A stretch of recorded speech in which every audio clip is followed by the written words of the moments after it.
Hi, this is Ron here. I'm doing a presentation on managing the security practices of IT service providers. Just a bit of a legal disclaimer. We're going to talk about a lot of items on this presentation, and certainly nothing in this presentation is legal advice. I'm sure you've seen this already. Nothing in this presentation should be construed as an endorsement, written, spoken, express, or implied of any solution, product, service, or methodology. So we're going to actually talk today about a series of processes, a method, if you will. And please know that we customize our approach to every SMM when we work with them. My name is Ron McFarland, and I am reaching you from a virtual environment today. I've pre-recorded this a few days before our sessions, and today is Saturday, February 18th. So thank you for indulging me. I am off when you see this presentation. So I work with CMTC. I have that alphabet soup like many of us have following our name. I am a senior cybersecurity consultant. By the way, questions are wanted. If anything does pop up, just post it in the chat area. I think that's how it's being done. And certainly after this presentation, send me or the other folks on the team any other questions that you might have. I know oftentimes I'll do something or I'll attend a presentation and afterwards I'll think of a question. So fire us off any questions afterwards as well. As a preamble, this discussion is aimed at aiding small to medium manufacturers, the SMM, in managing a cyber provider, IT service provider, an MSP, what have you. We'll talk about some of those differences briefly, who support and secures the SMM's network. Now, we're going to talk about three items in particular today. First off, the context. Just generally, what is a cyber provider and what is the current state of what's called CERCIA? So we'll look at that. Secondly, we'll look at the focus using a third-party IT provider. And third, our experience and observations with SMM's management of and use of cyber providers. So we'll look at that and what we've kind of formulated in firsthand experience. The context, managing the security practices of IT service providers. Now, just to let you know, I have in this presentation a mix, and this is intentional. Let's call these cyber providers per se, an MSP, managed service provider, MSSP, security provider, in-house, whether the IT is in-house or it's external, some sort of hybrid. And again, we have this focus, the MSP's focus on technology, MSSP on security. The in-house is focused mostly on operations, not necessarily cybersecurity per se. And of course, hybrid. There's also another group of names that I'll touch on and you've heard on. Clients typically use an IT provider, a third-party provider, to do some work that's similar to whether it's an MSP, MSSP, managed security service provider, an MDR, which generally ends up being more of a focus on the endpoints. There's other variations on the name as well. A security operations center, which is typically 24/7, 365, or a hybrid, again, internal. Sometimes internal departments will reach out and do some aspects with a cyber provider. So under the larger umbrella, cyber provider, IT service provider, we're looking at that in the context of some sort of third party that provides either partial or altogether whole services for the cybersecurity of an organization, an SMM in particular. Now, the context in continuation of that, MSPs, a cyber provider, a third-party provider, are really prime targets. The cyber attack services are actually expanded by using an MSP. So I know MSP cyber providers oftentimes do really good work at protecting the environment, but it does open up some security concerns that an SMM really needs to get wrapped up and under control. Often a lack of shared responsibility exists between an SMM and an MSP cyber provider.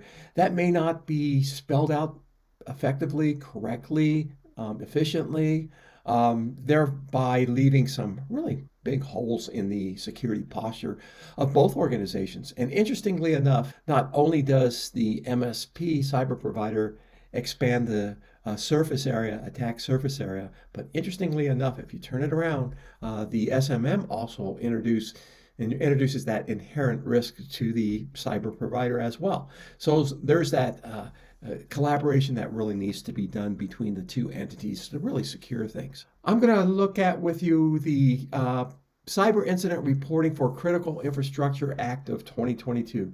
Now, this was invoked about a little less than a year ago now. And the Cybersecurity, the CIA, the Cyber Incident Reporting for Critical Infrastructure Act of 2022. Anyway, on March of 2022, President Biden signed into law. And really, if you look before this act really started unfolding, and over the past year, they've been making a lot of robust changes. The reporting element wasn't very often coordinated. So if an SMM reported to the DIBnet that there had been a breach, other entities within the government, quite frankly, weren't notified in a timely manner. Some reporting items weren't altogether there. So this really tightens up that bundle of reporting between intra-agencies. The Act requires that the Cybersecurity and Infrastructure Security Agency, or CISA, is to develop and their ongoing and implement regulations for incident reporting. And I'm bringing this up because incident reporting is a big issue right now, especially with the SMM who uses a cyber provider. The regulations are designed to report directly to CISA for covered cybersecurity incidents and ransomware. And that's the DIBnet essentially reports to CISA. CISA spreads the word out, and likewise, other agencies also will report to CISA. CISA is responsible for sharing the effective information between agencies. So cyber incident reporting requirements, it's still the same, 72 hours for the SMM to report to DIBnet, and it flows up the stream. The context also includes federal incident report sharing. I mentioned that, available to certain federal agencies within 24 hours. So that's part of the mandate, the quick turnaround to other agencies such as the FBI and Secret Service. Also, it establishes a Cyber Incident Reporting Council. So DHS, Department of Homeland Security, is tasked with that, and that is to de-conflict, harmonize, to coordinate all the information that needs to be shared when an incident does occur. The ransomware payment reporting requirements also were beefed up. As we know, Secret Service, because it involves money, banking, etc., is involved with this aspect. CISA is to develop and issue regulations required covered entities such as the SMM to report within 24 hours. Again, through DIBnet, CISA picks it up in that regard.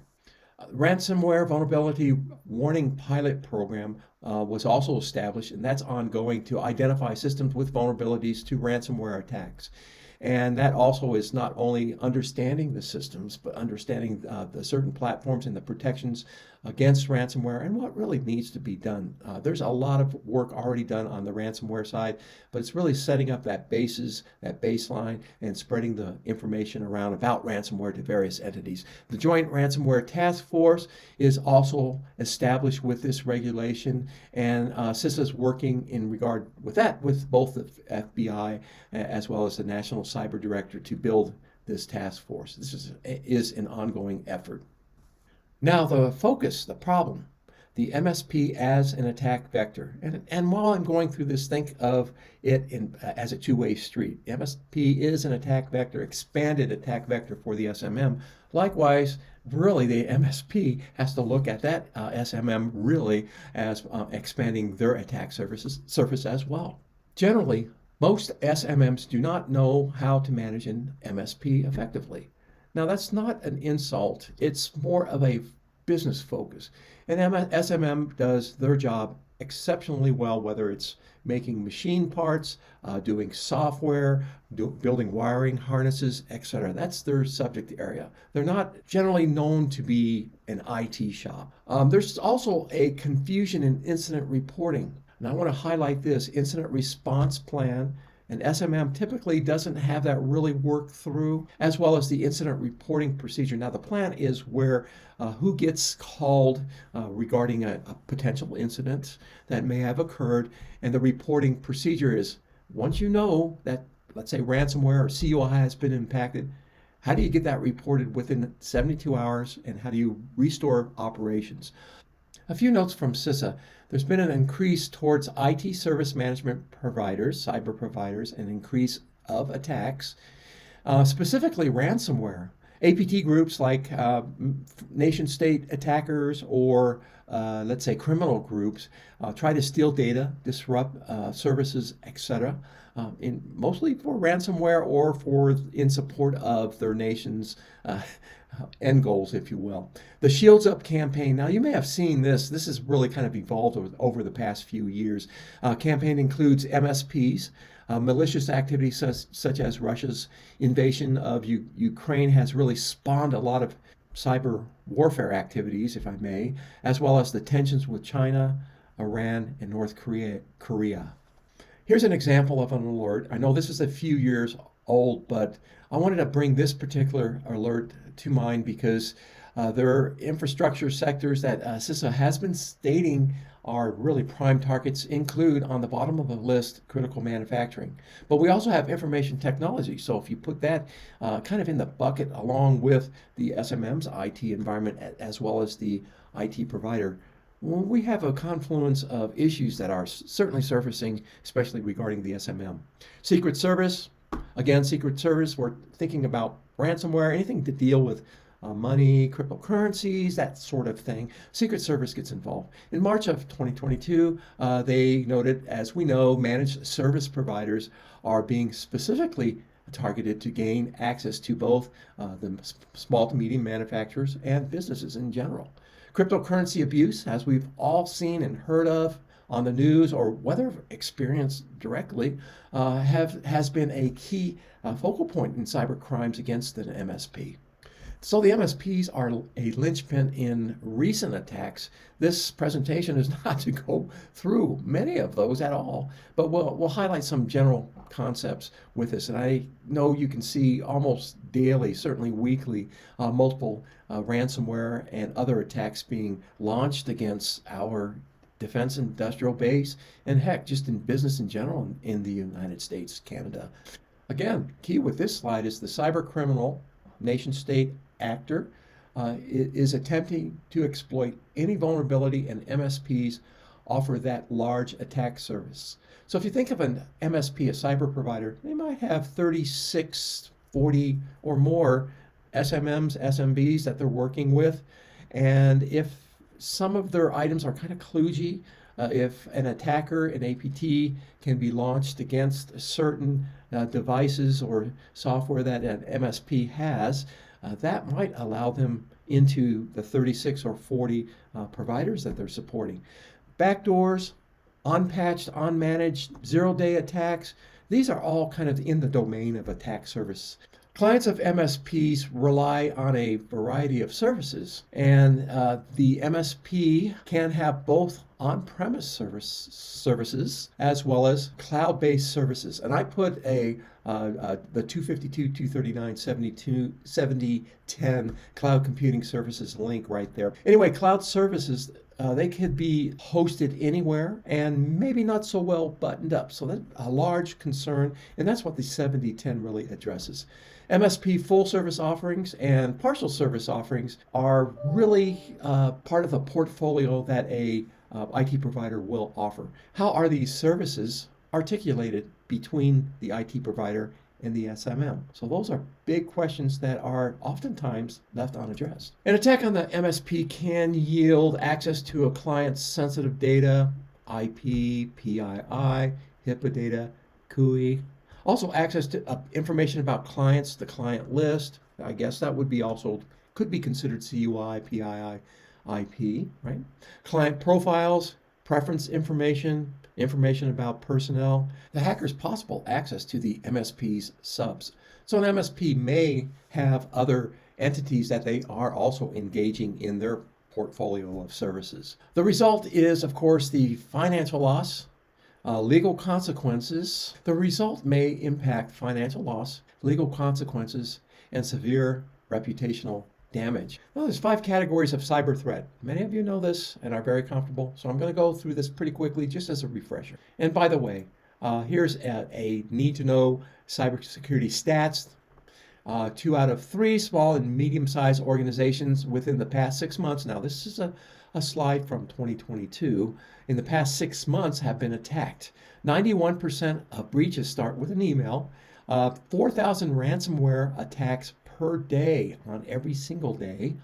Traditional antivirus solutions are only about 43% effective in today's advanced threat environment. And 67% of security breaches have increased by 67% in the past 5 years. And probably you can see that it's more of a logarithmic curve if you look at that trajectory. Here are the 5 categories of cyber threat. Category 1 is ransomware. Category 2 is social engineering exploits. Category 3 is distributed denial of service, DDoS. Category 4 is remote work risks. Category 5 is IoT device use. I'll go through these pretty quickly. You may be familiar with most, if not all of these, but this is kind of a recap. Ransomware threats, increased financial incentives are really the real driver. Ransomware as a service. Increased use, almost exclusive of cryptocurrencies, is also a problematic item. Support and sophistication of nation-state actors, and that's been an increase right there. We know a lot of North Korea, Iran, and even Russia has been involved in that. So category 1 again, ransomware. 73% of MSPs surveyed in early 2022, so the first part of 2022, a year ago, indicated that ransomware was their primary attack concern. So 73%. 60% of the MSPs surveyed revealed that their clients had a ransomware attack in the prior 6 months in 2021. So we know this is a big issue, and spreading the wealth, SMM hooking into an MSP, also that attack surface is expanded. There's a couple of different categories. I'll just run through these. Crypto malware, scareware, that's just as what it sounds like. Someone's trying to scare you into paying a ransom even though things aren't quite locked up. The lockers, we've seen that. Doxware, leakware, and RAS. Those are really kind of the focus of ransomware at present. Category 2, social engineering exploits. In general, social engineering exploits are performed by some sort of human interaction. Typically, we've seen bad emails with either bad file attachments that have malware or perhaps a link embedded into an email. Those are pretty common. 98% of recent cyber attacks rely on social engineering. 80% of social engineering attacks are effective some or most of the time. MSPs also. So its exploits include baiting, pretexting, phishing, and spear phishing. I'm going to go through these definitions. Let's see, distributed denial of service. And in fact, DDoS is pretty common, where you will have a command and control computer that reaches out to other devices, and then they in turn will bombard the victim server, creating a denial of service. Sometimes a DDoS is a precursor to ransomware attacks. So that's also a telltale sign. Number 4, remote work risk. Use of personal devices. I just have to say, we don't know the security posture of someone's, let's say, here's an Apple iPhone. I don't know if that's security. Well, I do have this one, but it's fine. But my work device, I know it's buttoned up. I know this device is, but in general, you don't know how that iPad, that mobile device is buttoned up, how its security posture, what the user has been loading in on it. Do you really want that on the SMM's network? Improper use and inadequate security, certainly. Social media, what's on there? Are they using things like TikTok, Instagram? Pretty leaky items there. Remote workers may also be more susceptible to social engineering attacks. You know, I do a lot of remote work, and this presentation's remotely done. I am taking a couple of days vacation just to let you know. But with remote work, sometimes people will see interesting emails. They might want to chat with someone. They might want to click on a link. So that kind of tendency there that we all have as humans. IoT device use, and I can also throw in here SCADA as well. All of those IoT devices, SCADA, a lot of vendors are looking at low cost. Let's get it out there for, why should we do a highly secure IoT device when it's going to cost us $79 to sell it, when we can actually do the same thing for $12 and get it out there and sell many more units. So many IoT devices use deprecated technology. IoT devices can be readily set up with either no login or password, or you can find the password readily out on the internet. password probably, or 12345, right? IoT devices are often installed on an organization's flat network now. Now, by the way, 639 million attacks in 2020 to 1.15 billion attacks in 2021. So we see a threefold increase. And I imagine, I haven't seen any stats yet on what has been invoked in 2022 yet. I went ahead and looked. I didn't find any right away. So in a month or two, I'm sure we'll get those kind of stats. And my bet it's going to be about 3 or 4 million easily. What we did, now getting to the crux of the matter, what we found out about MSPs based on primary research and supported by secondary research.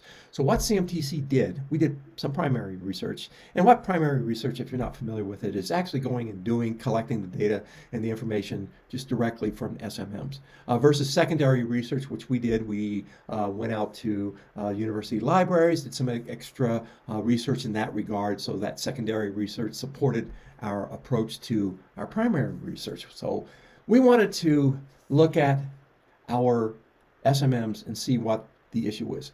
How they deployed IT provider, what were some of the gaping holes. And we did find a lot of interesting things, and that really matched up a lot with the secondary research. We also found some newer items as well that weren't really necessarily highlighted in the primary research. So the typical client base at CMTC, 70% of our SMMs, roughly, más o menos, use an external IT provider for their services, for their cybersecurity. 20% use a hybrid. Either they have 1 or 2 people in-house and they'll reach out and do some other cybersecurity services, so they'll do that sort of thing, so it's bridged. About 10%, only 10%, had an internal IT department that did basically the operational stuff as well as cybersecurity. So they were really heavily tasked. And most of our clients are in the, I would say 25, 35, 50 range. Once in a while we'll get a client that has 400 or 500, but our sweet spot is really working 25 to 50, and oftentimes even less than that. So that's what we're looking at. To do the surveys, we did an experience survey. What we did was not just pencil and paper. We actually interviewed over the phone and in person 10 of our SMMs. We filtered them out. We had 82 that we worked with. We did a preliminary screening, asked them things about how and why and what they use and what they preferred. So we gathered some of that data, but also we asked to them if they would be interested in participating. We only wanted people who wanted to take the time, and we also provided them with that feedback. The problem, this is what we were looking at. How does an SMM assure security and cybersecurity compliance? Because really you can have compliance, right? We've seen it where someone just runs down, looks at compliance like a checklist. We are really digging into deeper, the cybersecurity impact as well as the actual compliance. So those blended together when looking for cybersecurity services. That's kind of a lengthy statement there, but we're looking at how they were using, how they implemented cybersecurity, as well as the compliance issues when they were working with a third-party provider. So again, 82 people, we selected 10, we reviewed the results with the 10 interviews. We also sent out several of these packets to others as well. We derived 36 essential questions that an SMM could use to vet a cyber provider, whether they had them onboarded. It says using 35 questions, so really a 36 question that we added later. That provided information for the 10 as well as the additional 72. We talked to 82 SMMs. The 72 we provided info out as well. And as we all have seen, what flavor is your compliance? We have SMMs that have HIPAA restraints and constraints, PCI DSS perhaps, certain GLBA and SOX, FERPA, again, that educational component with some, and certainly our focus was on DFARS, the NIST SP 800 171. But I wanted to bring this up because it's never just one item. It's usually a couple of items, and they're mixing quality as well. So quality could have an impact. The key recommendations, just jumping to the end, is build a plan to vet cyber providers. By the way, this screen looks kind of like the Breaking Bad guy, but it really isn't. Anyway, this is like when you put your thinking hat on, whether you have a cyber provider already hired on, or you're thinking about replacing them or hiring another cyber provider. You certainly want to look at goals, deliverables, identify and define alternatives, assess the alternatives that you can use, compare the alternatives, report results to your established team, your internal team, and selection made, as well as the justification. This is really almost a traditional business approach to onboarding anything third party that you would define. So we highlight this as part of the conclusions of what we've done. Some of the example questions, and you'll see we used a Likert scale, Likert from 1 to 7. That way you can get a medium, if you will, 3.5. So we see on the bottom we have A, B, C, D, E, F, G, H, I, J, those 10, as well as the average. So on this question, my company has a formalized process to interview, select, bid, and contract with an IT provider. Now they gave it a scale of 1 being low. Matter of fact, A decided not to answer it. There's another. They decided not to answer a few of them. They didn't want their information leaked out. All of this was confidential. So company B says, we'll give it 5 out of 7. We're kind of leaning that way. E and F went, we're 6 out of 7. So we're pretty far up the scale. On average, we see 3.5, midpoint. My company has a formalized process to interview, select, and bid, and contract with an IT provider. 3.5 out of 7. Maybe that's a C on a grading scale. So it's not too strong, is it? We also asked some narrative responses, and some of them were quite lengthy. Here's kind of just a sample. We have a process not written down. So I was kind of, I did ask more about what was that. So it was more like we shoot from the hips. No. The second person indicated no formal process, possibly plan to do pen testing at some future time. The one I highlighted here, we don't have a formalized process to interview IT service providers. We have a limited number of IT service providers in the immediate area. That's a telltale sign, but can reach out to a larger area, right? I'll talk about that telltale sign in just a second. Another example of questions. This is a before-after contrast. A decided not to do the before, but did the after. Anyway, before we engaged and after we engaged with an IT provider, we had the knowledge to select the right provider. A felt like they had no knowledge. After they did the interview process, so we helped them script out and even help them with that scripting for a process. They went ahead and executed that interview. We didn't do that part. A felt like, we got a little bit of a bump up on understanding this process. But B, client B, thought 5 out of, I know the scale goes up to 8, but it's really 7. 5 out of 7. They felt before we engaged, we had a fairly strong knowledge. After we engaged, knowledge really didn't change that much, but we see a bump up in client D, E, and F. The average was 3.5, again, to start off with, 4 out of 7 after the interviews. Because we all oftentimes learn about the process when we do an interview. Another question, this is 2-part, compare and contrast. The SMM attempted to gather information on their management obligations prior to working with the IT provider. So the manufacturer gathering information about what they needed to do to manage the IT provider versus, number 2, the IT provider provided me, the SMM, with management obligations. This is why planning is really important. So this is highlighted stuff that the SMM thought, oh my gosh, I'm letting the fox control the hen house, right?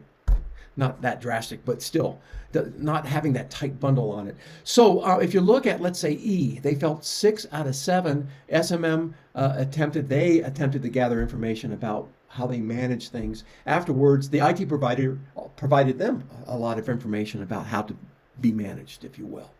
So that comparison and contrast, we actually teased this out a little bit. Some of the items we asked, I'm not going to go over this in detail, we contracted with our IT service provider based on the recommendations of other manufacturers in the area.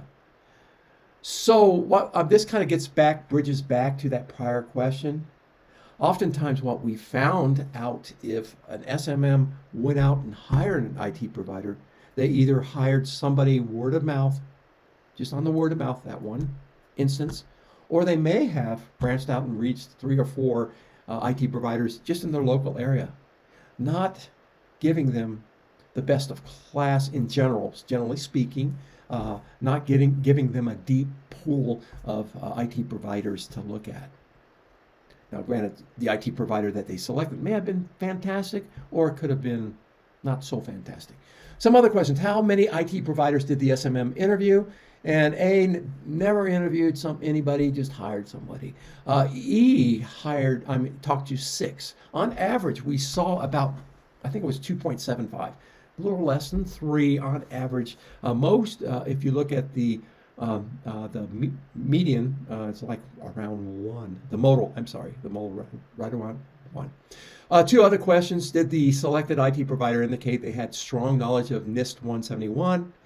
And second, the IT provider, it says provider, was able to successfully map NIST.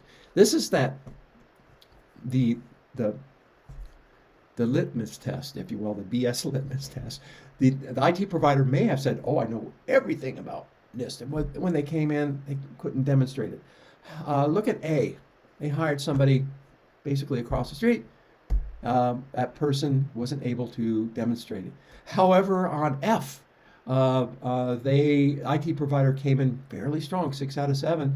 However, they were able to successfully map 7 out of 7 the 800 171. So oftentimes you'll get a really strong IT provider, but you want to make sure you're steering this as an SMM to that you do get the best of class, and that you're just not picking up anybody that has started an IT provider service. You want to get somebody that's really solid.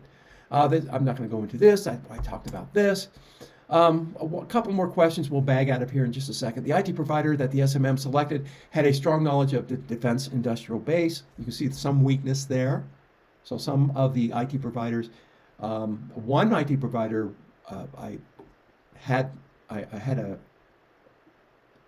one IT provider I worked with just a little bit really was into setting up the front end of cash registers. That was pretty much his whole dominant space, as well as setting up the back office for hamburger donut shop places, whereas they just happen to have a defense manufacturer as well. So nothing's wrong with that. It's what is your focus? What is the focus of the IT provider? The SMM had talent to properly manage the services of an IT provider. Again, SMMs, they're focused on CNC, building cable harnesses, what they do best. Are they expected to manage the IT provider? Well, maybe they need to gear up a little bit, but you can see some weakness there in this graph. Again, 3.5, 3.8 out of about 7 on the Likert scale. And what we did, we basically ended up with, through this research, here's version 1, I think we're on version 3 now. 36 essential questions we do an approach, a 3-tier gap analysis, and that helps support SMMs with hiring, onboarding, perhaps even looking at their own IT provider in that regard. So some general recommendations of managing a managed service provider, a third-party cybersecurity provider. Information sharing, due care and due diligence, that was often amiss. Joint development, and what I mean by that is not only does the SMM need to work through all their roles, responsibility, their service level that they expect, then they need to work hand in hand once they have that clarity established, hand in hand with the MSP IT provider, the cyber provider, to make sure everything articulates. Protocols and communicating vulnerabilities. This gets back into incident response. This was a real severe lacking. And when I mean protocols, I'm not talking about IT protocols or IPsec or anything like that. I'm talking about the communication protocols. Who does what when a vulnerability gets hit? We saw that was a huge gap in the service level agreement. Responding to cybersecurity incidents, a lot of times we saw that the MSP had no way of effectively communicating. They might get online and send an email. Right? We got a 72-hour window to report this. They might see something interesting on Friday night, send an email, and they close the laptop and say, well, I'll take care of it on Monday. That doesn't work very well. So we address that in our plan. Again, the key practices, this is around the 8276 communications plan. This is like an operational plan. And it could be even considered a project. The thing with a project plan, one of the first things you do is build a communications plan. The second is a business continuity plan. We want to make sure the SMM wants to really make sure operations are up and running, because every day, every hour, they're losing money. Some sort of resiliency plan. How do we, if we get impacted by ransomware or some other vulnerability, how do we make our posture much more resilient? The recovery plan, and certainly I keep hammering on this incident response plan. Big weakness. The SMM, I got a couple of bullets I'll read through without the IT provider breathing over the shoulder, because the SMM can get kind of anxious and say, well, I'll just rely on this person and pitch everything over the fence. We encourage the SMM to work on their service level agreement individually and then with the IT provider. The SMM should also think about what the patch management plan looks like, then later work with the IT provider. Same with the networking and service architecture. That's why a little bit of education background, if they haven't been exposed to layered architecture, IP segmentation, that's always a good thing for the SMM. SMM, the security controls, the audits, both internal and now with CMMC coming up, the required external audit that will be in place at one point in time. The SMM compliance, so we try to work with the SMM to help them if they are not very familiar with the DFARS, what compliance is versus, let's say, cybersecurity resiliency. The training plan. And each one of these, the SMM, again, works on their own with our help. And then we would articulate with the IT provider as well to make sure that a shared responsibility model, and that's the key point, who does what. By the way, this is a shared responsibility model that is straight out from Amazon, AWS on the bottom. Think of AWS almost as kind of a provider of sorts. Yes, they are. And the customer as the SMM. So you have to map out who does what at one point. This talks about the customers responsible for customer data, platform, etc. However, the responsibility model may be vastly different if, let's say, the IT provider is hosting that data for the client, the SMM. Again, mapping between the cyber provider MSP and the again, a mapping between the MSP and the SMM. We're looking for cost effectiveness as well as efficiency. Certainly that's part of the equation. Supports the reliability, and the key cornerstone is security. The responsibility for the risk of hiring an MSP stays with the SMM. So that's a key point. And that also speaks to offboarding. We've dealt with clients who've had to offboard a cyber provider, and because they didn't have things so dialed in so well, it got quite messy and expensive. Who owns the data? Who owns the equipment that is, quote, leased? Who is responsible for the pickup of that perhaps extended lease? There's a lot of dial-out, rollout issues that really should be hammered in place before. The responsibility for the security, the mapping helps understand the risk and potential loss. The SMM maps the risk to the cyber provider from the SMM perspective. I'm highlighting that again. The SMM really needs to take a little more charge of that. I know it's kind of a grueling task especially for those who are not as familiar. That's why we provide the support regarding this. I point at this document in this SP 861, the incident process. We're not going to do a walk around, but this is a good contextual diagram. The incident management up on the upper left, the incident categories. You can see everything from the forensic investigation, which is after the fact, all the way up to a red teaming, if you will. The incident impact, whether it's fraud, all the way down to legal liabilities. Those have to be kind of teased out in an incident report. The incident types, the biggest challenges, and by the way, one of the biggest challenges is training. Training. And the incident phases. Phase 1 is preparation. Phase 2 is identification for the incident. Did it involve CUI? Phase 3 is the containment. Phase 4 is the eradication. Phase 5 is recovery and restoration of system. And Phase 6 is the follow-up processes, whether it's forensic analysis or just capturing all the log data over that X number of months that you're required to do so and storing that. The SMM also, I've noted the 800, 170, 1R2, as well as the CMMC. Again, an emphasis on the incident response. Does the IT provider have ... policies, procedures, practices, a set of documents that supports the provider's cybersecurity posture? A lot of the cybersecurity providers that we've seen either were not clear on what NIST SP 800-171 was. Some were dialed in, and some are very active in it. So since we're sharing data, and they really are a third-party provider to the SMM, it would behoove the SMM to ensure that provider is really buttoned up in terms of SP 800-171R2 and CMMC. Incident response plan, again, mentioned that over and over. System security plan, network diagram. We see all of those kind of embodied in the SP 800-171. Other training plan for not only the SMM, but the SMM has to make sure that the IT provider, who may be a rotating door, is training their people, not just to look at logs, but other deeper concerns that the SMM may have about the cybersecurity posture of their data that either is managed or hosted by the IT provider. The use of an effective network systems architecture, possibly zero trust architecture.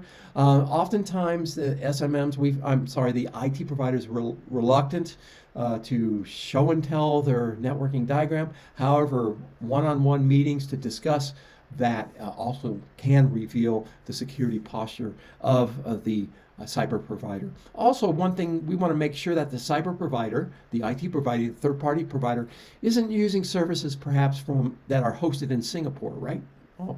Low cost sometimes isn't always the best way to do things.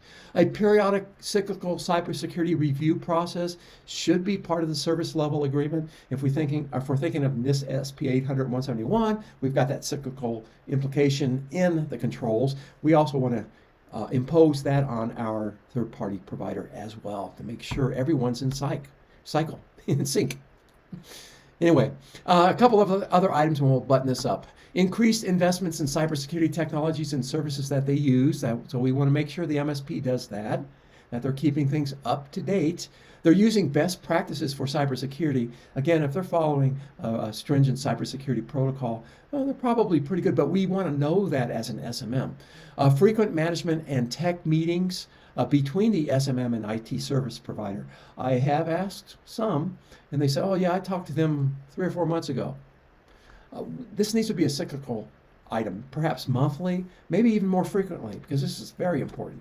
Possibly use of third-party testing, such as pen testing, could be in the protocol. Do intensive business continuity planning and some sort of fund to support the relevant improvements. So we want to make sure that the SMM, if they've been hacked into, attacked, exfiltrated data, that they're up and running, that data that has been exfiltrated may not be as sensitive. And possible liability insurance, cybersecurity insurance, that's more of a best practice. That's just something that a lot of our our SMMs have been looking into, is that in regard to these sets of controls. By the way, key practices in cybersecurity supply chain, I've noted this, the incident management, CRR supplemental resource guide, that's up on the top left. The computer security incident handling guide. Over to the right-hand side, supply chain risk management practices for federal information systems and organizations. And all of these present really good resource.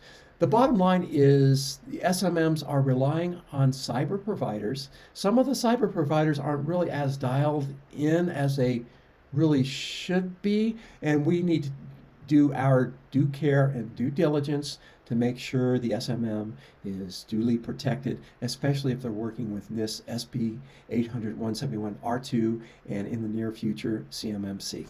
So thank you very much, and from my virtual office, I hope you enjoyed this presentation, and please send our team any questions or me directly.